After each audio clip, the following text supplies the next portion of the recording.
Hello guys, நம்ம இன்றைக்கி என்ன பார்க்க போகிறோம்னா சொய் உருண்டை. வாங்க வீடியோக்குள்ளே போகலாம். இது சொய் உருண்டையும் சொல்லுவாங்க, சுசியம்னு சொல்லுவாங்க. கடலைப்பருப்பு ஊற வச்ச பருப்பை நெட்டாக வேக வச்சுக்கலாம். நெட்டாக வேக வச்சு தான் குறை அரைச்சி எடுத்துக்கலாம். ஸ்டவ் பற்ற வச்சு கடாயில் நெய் ஊற்றி இந்த மாதிரி கிண்டிக்கலாம். அல்வா பதத்துக்கு வரும். நான் 150 சர்க்கரையும் 100 வெல்லமும் போட்டிருக்கேங்க. ரெண்டும் மிக்ஸ் பண்ணியிருக்கேன். செம்ம டேஸ்ட்டாக இருக்கும். நெய் போட்டிருக்கேங்க.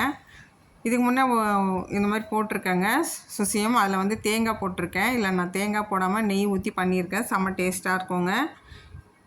இப்போது ரெடி ஆகிடுச்சு பூர்ணம். இப்போ மாவு கரைச்சி எடுத்துக்கலாம். இப்போ மைதா மாவு 1 கப் எடுத்திருக்கேன். கொஞ்சம் சால்ட்டு போட்டிருக்கேன். தோசை மாவு பதத்துக்கு கரைச்சி எடுத்துக்கலாம். இப்போ பூர்ணத்தை இந்த மாதிரி உருண்டை பண்ணி வச்சுக்கலாம். ஆறிடுச்சு. இப்போ ஸ்டவ் பற்ற வச்சு கடாயில் எண்ணெய் ஊற்றிக்கலாம். எண்ணெய் நல்லா காஞ்சிச்சு.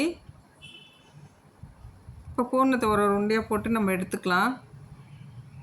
இந்த பதத்துக்கு இருக்கணும் மாவு. பாருங்கள், போட்டு செவந்துருச்சு. இப்போ எடுத்துக்கிறேன்.